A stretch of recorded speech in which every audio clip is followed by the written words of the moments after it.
You need to learn to self-motivate because all that negative thinking for years and years and years, that's a habit. So it's not about not knowing how to do it, it's about knowing how to keep the weight off. Okay, I can tell you how to do it. That's worthless, right? Knowledge is a great thing, and some people say knowledge is power, but I say knowledge is only powerful if you put the action behind it. How many of you have read The Secret? The book, The Secret? Okay, well, you know, it was kind of like a fad last year or so, a couple years ago, and The Secret is like, if I put something out there into the world, then it's going to happen, it's going to come back to me. A lot of great things in that book, a lot of wonderful authors that I love, but I was really disappointed in the book because it says, I want $1 million. I'm going to send that out into the universe, and I'm going to sit back and wait for that $1 million to show up in my mailbox. Well, mine hasn't shown up yet. Or, I want to lose 150 pounds. I'm going to sit back in my chair and eat potato chips and wait for that to happen. What they're missing is the action. And you need knowledge and action in order to succeed. You need your brain, you need the green light, and you need to get on with it in order to be you, the happy person in the miserable crowd. Okay? All right. But I think that's when you develop the mindset with The Secret. You have to visualize it, think it, act it, and walk it out. Absolutely. Not just dream about it. Right. And that's the thing about The Secret that I didn't like is they forgot the action step.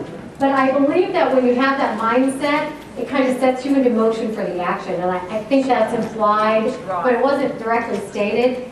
And I am big on visualization. I am huge on visualization. I think it's a powerful, powerful tool. You've got to see yourself thin and active, okay? Amen. I work at the Medical College of Georgia, and I work with students who are like 25 to 30. And they always tell me they're going to have a DTR talk with their significant other. And I'm like, what the heck is a DTR talk? Determine the relationship. Have you ever heard that? I'm like, oh, that's kind of cute. So I stole it.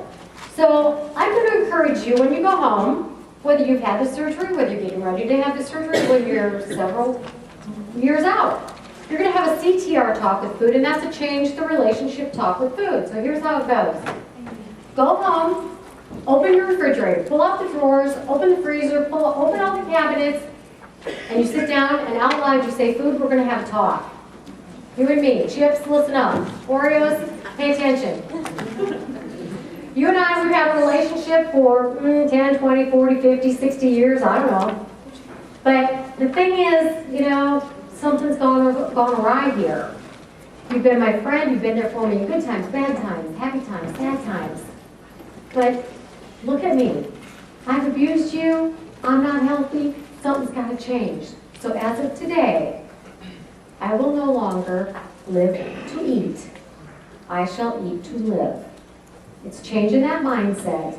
It's having that talk with food. And then, really cool, when you go out to the buffet with all your friends at lunch, and they're getting all their things, you can look at that food and you can say, we've had this talk. Remember food, me and you? You can say it out loud, nobody will sit with you.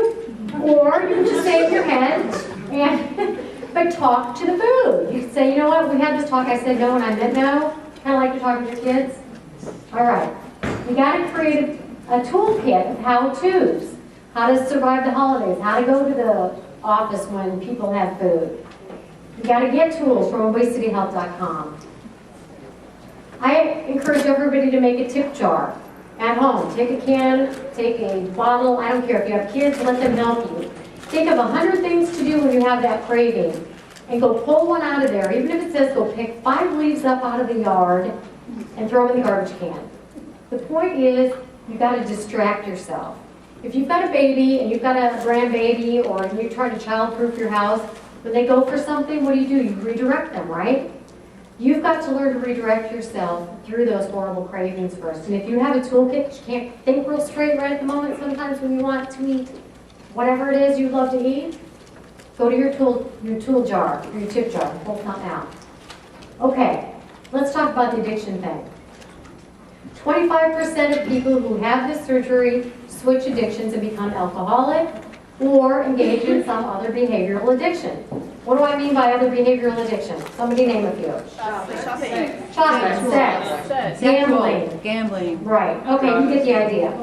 Addiction is like whack-a-mole. You know that game at the fair, whack-a-mole? I love it. It's my favorite game because you can get some aggression out, but that's how addiction is. You got food, you pop it down and up comes alcohol. You pop it down and up comes shopping. You pop it, you know, that's how addiction is. And guess what? The problem doesn't lie in the symptom. The symptom being the food, the alcohol, the sex, the shopping. The problem lies under the machinery. And you got to get in there and dig it out so that you don't switch to something else. All right? Now, is obesity an addiction? Well, after I went through treatment, I went through school for a lot of years and became an addiction counselor.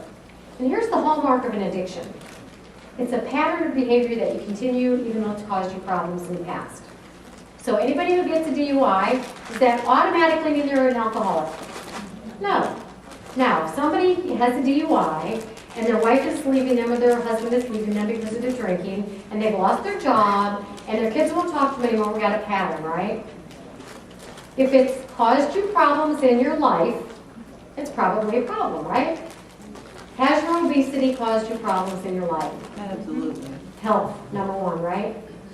Have you continued in spite of knowing that your obesity has caused you problems? Absolutely. To me, that means it's an addiction. Nobody likes that word though. But give it some thought, okay? AA is a great thing because it gives you support. You don't have that with surgery from obesity.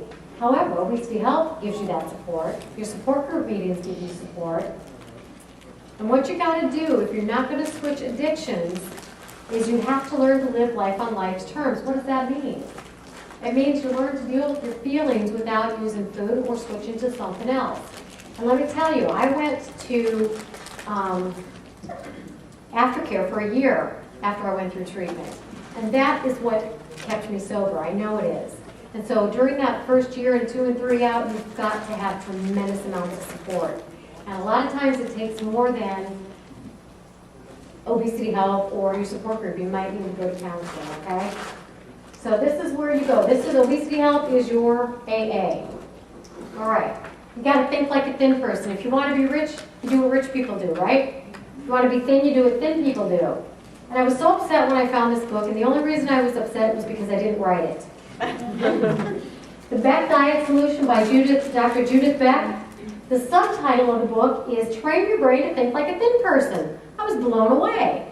Because that's what I tell everybody in the pre-surgical evaluations. You've got to learn to think like a thin person. She says thin people eat till they're reasonably full. They eat when they're physically hungry. They're careful about how much they eat. Most thin people are not thin just by the grace of God.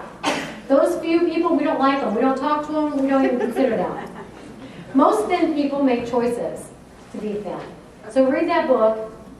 I could go on and on about it all day long, but it's an absolutely phenomenal book. And it teaches you how to get through those rough times when you're like, well, forget about it. Okay, let's get on to these gotta do ones. All right? This is how, I swear to God, if you want to keep your weight off, this is the answer. This is the secret. Again, I stole this idea. I always tell people nothing original comes out of my mouth. But it comes out of my mouth anyway. So, here's where I got this. Another addiction specialist, Patrick Carnes. He specializes in the treatment of sex addiction. Patrick Carnes came up with this idea that he calls performables.